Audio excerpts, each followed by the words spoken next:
Radhe Radhe. Hello guys, जय श्री कृष्णा। सिमरन के blog में आपका स्वागत है। और गाइस, आज का ब्लॉग स्टार्ट करते हैं अब।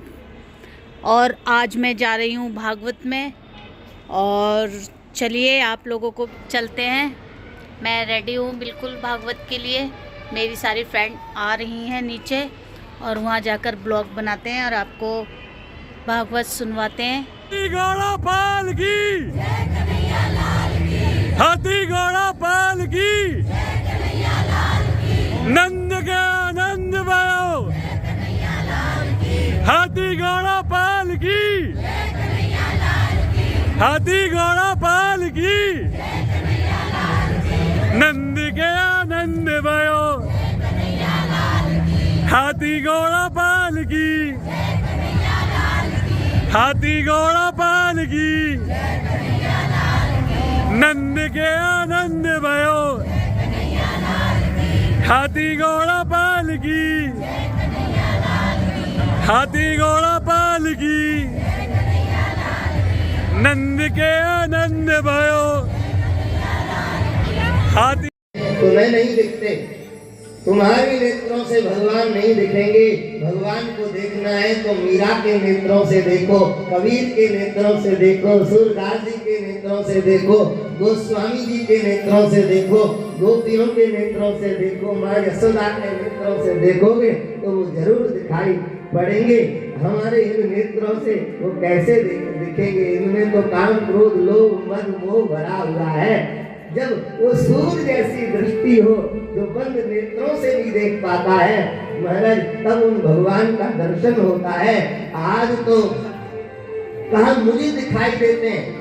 खम्भे पर एक चींटी चढ़ रही थी, देखो इस खम्भे में भगवान है, खड़ग में, मुझ में, तुझ में, सब जगह सर्वगत है। कहाँ ऐसी कौन सी जगह जहाँ वो नहीं है? जैसे ही कहा, हिरण्यकश्यप ने खड़ग उठाया, गगड़ गड़गड़ानो, खम्भ फाटो, चरचटानो, मिक्सो नर नाहर को, रूप अति भयानक है, गगड़ गड़गड़ावे, दसन जी पुलक लगावे, मानो अंग जात खानो है। वहाँ गर्जना करते हुए जब वो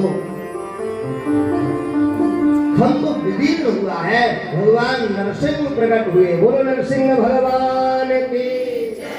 नरसिंह भगवान प्रकट हुए और नरसिंह भगवान के स्वरूप को देख करके हिरण्यकश्यप डर गया।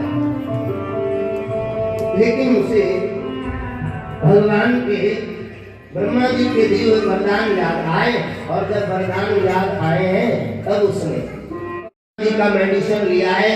ब्रह्मा जी ने वरदान दिया है कि मैं दिन में नहीं मरूंगा। भगवान बोले थोड़ी देर और कूटेंगे, और जब तक सायंकाल हो जाएगा तब तो मरना पड़ेगा, फिर भी नहीं मरूंगा। क्यों? ना मैं घर में मरूंगा ना बाहर। भगवान दरवाजे पर ले गए। अब ना घर में हूँ ना बाहर। ये बोला मैं फिर भी नहीं मरूंगा। क्यों? ना ऊपर मरूंगा ना नीचे। भगवान ने जगहों पर रख लिया। अब मरेगा फिर भी नहीं मरूंगा। क्यों? मैंने ब्रह्मा जी से वरदान मांगा, ब्रह्मा जी के द्वारा बनाए हुए किसी से भी नहीं मरूंगा। भगवान बोले हम मेड इन ब्रह्मा नहीं है, हम तो ब्रह्मा को बनाते हैं। इसलिए ब्रह्मा जी से पूछो हमारे जैसे कभी एक आध और बनाए हो तो। वो नहीं महाराज, पहले आपसे जैसा कोई देखा ही नहीं, तो हम कौन है? बोले ना आप नर है ना आप सिंह है, आप तो नरसिंह है महाराज। तो अब तो मरना पड़ेगा, फिर भी नहीं मरूंगा। क्यों? मैंने वरदान मांगा है 12 महीने में से किसी महीने में नहीं मरूंगा। भगवान बोले लगता है नया पंचांग नहीं देखा। इस बार बहुत अकाउंट वाले बिठाए और थोड़ा कहीं एकादशी घटा दी, कहीं द्वादशी बढ़ा दी है, कहीं एक तिथि 6 हो गई। ऐसे कर करके 3 साल में 1 महीना निकाला है। ये लेटेस्ट तेरे लिए ही बनाया है। अब तो मरना पड़ेगा। तो फिर भी नहीं मरूंगा। क्यों? मैंने वरदान मांग रखा है, अस्त्र से मरूंगा न शस्त्र से। भगवान बोले दारी में तुझे तो नाखूनों से ही मार देंगे। और भगवान ने जंघाओं पर रखा और उधर विदीर्ण कर दिया, उसकी आंखों को खींच लिया है। भगवान को क्रोध आ रहा है। ठाकुर जी का क्रोध शांत नहीं होता है। हिरण्यकश्यप की तो मृत्यु हो गई, लेकिन अभी भी क्रोध शांत नहीं हो रहा है। समस्त देवताओं ने स्तुति स्तुति की। शिव जी ने स्तुति की, प्रसन्न नहीं हुए। ब्रह्मा जी ने स्तुति की, फिर भी प्रसन्न नहीं हुए। देवताओं ने स्तुति की, नागों ने, सिद्धों ने, किन्नरों ने, अछुओं ने, महाराज सबने स्तुति की, लेकिन वहां किसी की भी स्तुति से भगवान प्रसन्न नहीं हुए। अंत में भगवान के पास में सब लोग जाने से डर रहे थे। विचार किया कि पति कितना भी क्रोध में हो और पत्नी डांट दे तो मुस्कुराना पड़ता है, क्रोध नहीं है। तो इसलिए लक्ष्मी जी को बुलाया जाए। इसलिए लक्ष्मी जी के पास गए। लक्ष्मी जी बोली भगवान क्रोध में, उनको क्रोध आता नहीं, आज कैसे क्रोध में? बोले चलिए राक्षस का वध करते समय क्रोध इतना ज्यादा हो गया है कि प्रलय हो जाएगी। लक्ष्मी जी बोली भीड़ तो अच्छी बात है, इतनी भीड़ लग रही है, सब सृष्टि के लोग वहां हैं और मैं जाऊंगी, मैं जैसे ही कहूंगी क्रोध शांत करो, क्रोध शांत हो जाएगा, मेरी महिमा बहुत बढ़ जाएगी। इसलिए आज तो लक्ष्मी जी कौन सा जयपुर की साड़ी होती है कि चूड़ा, बनारस की साड़ी जयपुर को छोड़ो, आदि श्रृंगार करके लक्ष्मी जी आई है और लक्ष्मी जी वहां पहुंची, सोने की थाली लेकर आरती करने लगी। जब आरती करने लगी तो जो आरती कर रही है और भगवान ने देखा, भगवान की तरफ कह रही है शांत हो जाइए, क्रोध शांत करिए, क्रोध शांत करिए। भगवान नरसिंह ने एक दहाड़ लगाई जोर से सुर आवाज में, कहीं थाली कहीं लोटा। और तो लक्ष्मी जी बोली मेरे पति नहीं है, सब बोल रहे हैं आपके ये, बोले नहीं नहीं, क्यों? मेरे पति ऐसे है ही नहीं। आपके पति कैसे हैं?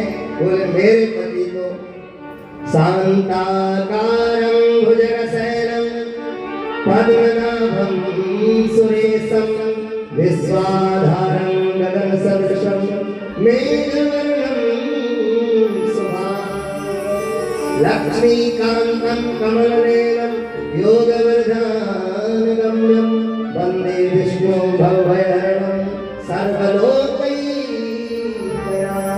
और वो सर्प की सैया पर भी शांत रहते। इतना क्रोध मैंने उन्हें कभी देखा नहीं। लक्ष्मी जी वहां से चली गई। तब प्रहलाद जी गए। प्रहलाद जी ने बड़ी सुंदर स्तुति की है। ब्रह्मा दया स्वर्गणा मुनयो तसिद्धा सत्वैकमानमतयो वचसा प्रभावं नरादिपुर्गणैरधुना दिविप्रो किं तुष्टमर्हति समे हरिकलप्रजाते। भगवान बड़े बड़े ब्रह्मा, असुर, देवता, मनुष्य, सिद्ध, बड़े बड़े सभी उन्होंने आपकी स्तुति की। उनकी स्तुति पे से भी आप शांत नहीं हो पाए। भला मैं आपको कैसे रिझा सकता हूँ? हे भगवान, क्वाहम प्रजा प्रवस ईश तमोदिकेस्मिन्, कहाँ मैं रजोगुण से युक्त तमोगुण वृत्ति वाला राक्षस कुल में उत्पन्न बालक, मैं कैसे आपको संतुष्ट कर सकता हूँ? लेकिन प्रभु मंजुल मुखारविंद चूम चूम कहे प्रभु, क्षमा की जो पुत्र मोय देर भई आने में। बेटा मुझे आने में विलंब हो गया, थोड़ी देरी हो गई, इसलिए मुझे क्षमा करना। मेरे नाम के कारण तुम्हारे पिताजी ने तुम्हें बड़ा कष्ट दिया। इस प्रकार भगवान क्षमा याचना करते हैं। लेकिन प्रहलाद जी कहते हैं प्रभु, अगर आप ऐसी लीला नहीं करते तो भक्तों का विश्वास कैसे प्रबल होता? भक्तों का विश्वास बढ़ा है कैसे? आपने मेरी रक्षा की, भक्तों के विश्वास की रक्षा की है। ये विश्वास तो हो गया भक्तों को कि भगवान साथ है, तो भयभीत होने की आवश्यकता नहीं है। केवल प्रहलाद पर ही कृपा नहीं की भगवान, गजराज पर भी भगवान ने कृपा की। त्रिकूट पर्वत पर गजराज रहता है, उसे 10,000 हाथियों का बल प्राप्त था। एक दिन वो सरोवर में स्नान करने के लिए गया तो ग्रह ने उसका पैर पकड़ लिया। पत्नी बच्चों ने बहुत सूंड लगाकर के खींचा, लेकिन वो जल से बाहर नहीं आ पा रहा था। तब बच्चे भी एक दिन छोड़ करके चले गए, पत्नियां भी छोड़ करके चली गई। इस गजराज को तब एहसास हुआ कि संसार में कोई किसी का नहीं है। आज जरा सी विपत्ति आई, सब मुझे छोड़ करके चले गए, भगवान ही हमारे परम हितैषी हैं। इसलिए अंत समय में तिल भर सूढ़ रही थी, तब एक पुष्प उठाकर भगवान को पुकारा और भगवान एवं व्यवसितो बुद्ध्या समाधाय मनोरथि जजाप्य परमं जाप्यं प्राप्यं शिक्षितम्। भगवान ने पुकारा है। भगवान गरुड़ पर बैठ करके आए, गजराज की सूंड पकड़ी और पकड़ करके खींच लिया। चक्र सुदर्शन से ग्राह का सर धड़ से अलग कर दे रहा है,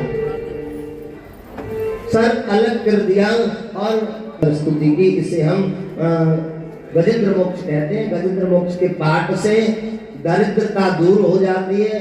अगर कोई बहुत समय तक खटिया में पड़ा हो, बिस्तर में पड़ा हो, मृत्यु नहीं हो रही है, वृद्ध शरीर है, उसको भी अगर गजेंद्र मोक्ष से उसके निमित्त श्रवण कराएं तो उसको भी पीड़ा से छुटकारा मिल जाता है। ऐसी महिमा इस प्रकार से भगवान ने गजराज पर कृपा की। और एक बार आगे ऐसा प्रसंग आता है, दुर्वासा जी इंद्र के पास आए और भगवान नारायण की प्रसादी माला लेकर के आए। उस माला का इंद्र ने तिरस्कार कर दिया, जिससे दुर्वासा जी भगवान विष्णु के पास लेकर के गए और वहां देवताओं ने दैत्यों से संधि की और भगवान ने जैसा बताया था कि समुद्र मंथन करो, तब वहां पर समुद्र मंथन हुआ। समुद्र मंथन से 14 रत्न निकले, जिसमें सर्वप्रथम विष निकला, जिसे भोले बाबा ने पान किया। यहाँ पर महाराज भोले बाबा ने विष का पान किया। पुनः चंद्रमा निकला, वो भी भोले बाबा को दे दिया गया। यहाँ उच्चश्रवा नाम का घोड़ा निकला, जो बलि को दे दिया गया। ऐरावत नाम का हाथी निकला, जो इंद्र को दे दिया गया। कल्प वृक्ष निकला, उसे स्वर्ग भेज दिया गया। अप्सराएं निकली, उसे उन्हें स्वर्ग भेज दिया गया। इस प्रकार से यहाँ पर मणि निकली, जो भगवान को दे दी। महाराज यहाँ पर गौ माता कामधन गौ माता निकली, जो ऋषियों के लिए यज्ञ की हवि के लिए प्रदान कर दी। इस प्रकार जब मणि भगवान को दे दी, लक्ष्मी जी निकली। लक्ष्मी जी ने भगवान नारायण के गले में वरमाला डाली। लक्ष्मी सदा से नारायण की है, नारायण की ही रहती हैं। और इस प्रकार से मदरा निकली, जो दैत्यों ने ले ली। महाराज यहाँ अंत में 14वें रत्न के रूप में अमृत का कलश लेकर के धन्वंतरी भगवान प्रकट हुए। और उस अमृत के कलश को कभी दैत्य छीन लें, कभी देवता छीन लें। महाराज जयंत भी उस अमृत के कलश को लेकर के गए। हरिद्वार, इलाहाबाद, उज्जैन और नासिक 4 जगह स्थापित किया। इसलिए आज भी 4 जगह कुंभ लगता है। देवताओं के हित के लिए वहां पर भगवान ने मोहिनी रूप धारण किया और देवताओं को अमृत पान कराया। राहु नाम के जो दैत्य था, उसका सिर काट करके राहु केतु 2 रूप में वर्णित किया और उसे देवताओं में ही भर्ती कर दिया। इस प्रकार से भगवान ने मोहिनी रूप से देवताओं को अमृत पान कराया। और फिर देवासुर संग्राम हुआ, तब देवताओं को स्वर्ग का राज्य मिला। लेकिन एक तरफ तो मोहिनी भगवान ने देवताओं को अमृत पान कराया था और एक तरफ दैत्यों को रूप सुधा का पान कराया था। तो दैत्यों को भी तो फल मिलना चाहिए। इसलिए बलि ने कहा, गुरुदेव मुझे क्या करना चाहिए? गुरुदेव शुक्राचार्य ने कहा, आप ब्राह्मणों की सेवा करो, यज्ञ करो, गौ सेवा करो। यज्ञ के प्रभाव से तुम्हें स्वर्ग की प्राप्ति होगी। और बलि ने यज्ञ किया। एक दिन ब्राह्मण इतने प्रसन्न हो गए कि एक दिव्य रथ प्रदान किया बलि को और कहा, इस रथ पर बैठ कर के जाओगे तो भगवान विष्णु भी तुम्हें परास्त नहीं कर सकते। इसलिए युद्ध किया और बलि को पुनः स्वर्ग का राज्य मिल गया। अब बलि समझ गया कि यज्ञ के द्वारा अब मुझे सत्क्रतु बनना है और सत्क्रतु बन करके अब इंद्र के पद को प्राप्त करना है। जैसे एक तो होता है कि राज्यसभा सांसदों के द्वारा कोई राज्य सांसद चुना जाता है और फिर भी उसे स्थायी होना है तो फिर से चुनाव लड़के दोबारा से होना पड़ेगा। तो ऐसे ही सत्क्रतु बनने के लिए इसने यज्ञ करना प्रारंभ रखा और फिर इसका राज्य सुचारू रूप से चलता रहा। बलि का देवता फिर दर भटकते रहे। तब माता कल्पी ने कश्यप जी से प्रार्थना की प्रभु मैं ये चाहती हूँ दैत्यों का भी अनहेत ना हो, लेकिन मेरे पुत्रों का राज्य में मिल जाए, ऐसा कोई उपाय बताइए। तब माता अदिति को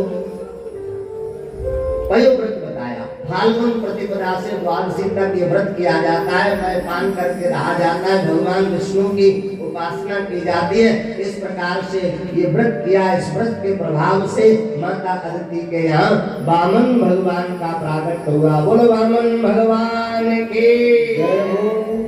भगवान वामन का प्राकट हुआ है और जब उनका यज्ञोपवीत हुआ तो गुरुदेव बृहस्पति वहाँ यज्ञोपवीत कराने के लिए आए। यज्ञोपवीत जब किया जाता है तो जो भी वहाँ भिक्षा मिली थी वो दक्षिणा सब गुरुदेव को दे दी, लेकिन गुरुदेव भिक्षा लेकर के आए। इसलिए वामन भगवान आज त्रैलोकी की भिक्षा लेने के लिए बट रूप धारण करके बलि के यहाँ जाते हैं। बलि की यहाँ पहुंचे। गाइस आज की भागवत यहीं समाप्त करते हैं। बहुत बड़ी वीडियो बन चुकी थी, इसलिए पार्ट 2 दिखाएंगे कल के ब्लॉग में। ओके गाइस, आपको मेरी वीडियो अच्छी लगी हो तो ओके गाइस लाइक करें, शेयर करें एंड सब्सक्राइब करना तो बिल्कुल भी ना भूलें और कमेंट करके बताएं हमारी वीडियो आप लोगों